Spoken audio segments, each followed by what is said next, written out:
46 ವರ್ಷಗಳ ನಂತರ ಪುರಿಯ ರತ್ನ ಭಂಡಾರದ ಕೋಣೆ ಓಪನ್ ಆಗಿದೆ. ಪುರಿ ದೇವಾಲಯದ ರಹಸ್ಯ ಕೋಣೆಯನ್ನ ಸಮಿತಿ ಓಪನ್ ಮಾಡಿದೆ.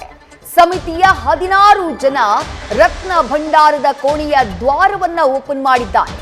ರತ್ನ ಭಂಡಾರದ 4 ಬಾಗಿಲುಗಳನ್ನ ದೇವಾಲಯದ ಸಮಿತಿ ತೆರೆದಿದೆ. ಕೀಯಿಂದ ಡೋರ್ ಓಪನ್ ಆಗದಂತಹ ಹಿನ್ನೆಲೆಯಲ್ಲಿ ಕಟರ್ ಬಳಸಿ ಓಪನ್ ಮಾಡಲಾಗಿದೆ. ಈ ವೇಳೆ ಭಾವುಕರಾಗಿ ಎಸ್ಪಿ ಮೂರ್ಛೆ ಹೋಗಿದ್ದಾರೆ. ಎಸ್ಪಿ ಪಿನಾಕ್ ಮಿಶ್ರಾ ಮೂರ್ಛೆ ಹೋದವರು. ಎಸ್ಪಿ ಮಿಶ್ರಾ ಮೂರ್ಛೆ ಹೋಗ್ತಾ ಇದ್ದಂತೆ ಹೊರಗಡೆ ಕರ್ಕೊಂಡು ಬಂದು ಅವರಿಗೆ ಚಿಕಿತ್ಸೆಯನ್ನ ನೀಡಲಾಗಿದೆ. ಈ ಬಗ್ಗೆ ಟ್ವೀಟ್ ಮಾಡಿ ಒಡಿಶಾದ ಸಿಎಂ ಸಂತಸವನ್ನ ವ್ಯಕ್ತಪಡಿಸಿದ್ದಾರೆ. ದೊಡ್ಡ ಉದ್ದೇಶದಿಂದ ರತ್ನ ಭಂಡಾರ ಕೋಣೆಯನ್ನ ತೆರೆಯಲಾಗಿದೆ. ಜಗತ್ತಿನಲ್ಲಿ ಒಡಿಶಾ ಹೊಸ ಗುರುತನ್ನ ಸೃಷ್ಟಿಸೋಕೆ ಪ್ರಾರ್ಥಿಸ್ತೀನಿ ಅಂತ ಹೇಳಿ ಟ್ವೀಟ್ ಮೂಲಕ ಸಿಎಂ ಮೋಹನ್ ಚರಣ್ ಮಾಂಝಿ ಸಂತಸವನ್ನ ವ್ಯಕ್ತಪಡಿಸಿದ್ದಾರೆ. ಪುರಿ ಜಗನ್ನಾಥನ ದೇಗುಲದ ರತ್ನ ಭಂಡಾರವನ್ನ ತೆರೆಯುವಂತಹ ಈ ವಿಚಾರ ಕಳೆದ ಹಲವು ವರ್ಷಗಳಿಂದ ಸಾಕಷ್ಟು ವಿವಾದಕ್ಕೆ ಕಾರಣವಾಗಿತ್ತು. 2018ರಲ್ಲೂ ಕೂಡ 16 ಜನರ ಸಮಿತಿ ದೇವಾಲಯದ ರತ್ನ ಭಂಡಾರವನ್ನ ತೆರೆಯುವುದಕ್ಕೆ ಅಂತ ಹೇಳಿ ಮುಂದಾಗಿತ್ತು. ಆದ್ರೆ ಆ ಸಂದರ್ಭದಲ್ಲಿ ಇದ್ದಂತಹ ಕೀನಿಂದ ರತ್ನ ಭಂಡಾರ ಓಪನ್ ಆಗಿರೋದಿಲ್ಲ.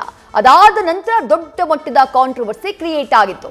ಇಲ್ಲೇನೋ ಅಕ್ರಮ ಆಗಿದೆ, ಜಗನ್ನಾಥನ ರತ್ನ ಭಂಡಾರಕ್ಕೆ ಯಾರೋ ಕೈ ಹಾಕಿದ್ದಾರೆ ಎನ್ನುವಂತಹ ಆರೋಪಗಳು ಕೇಳಿಬಂದಿತ್ತು. ಗಮನಿಸ್ತಾ ಇದ್ದೀರಿ, ಮೋಹನ್ ಚರಣ್ ಮಾಂಝಿ ಒಡಿಶಾದ ಸಿಎಂ ಅವರು ಮಾಡಿರುವಂತಹ ಟ್ವೀಟ್, ಓ ದೇವರೇ ನೀನು ಲಯಬದ್ಧನಾಗಿರುವೆ, ನಿನ್ನ ಕೃಪೆ ಇಡೀ ಜಗತ್ತಿನ ಮೇಲೆ ಇದೆ.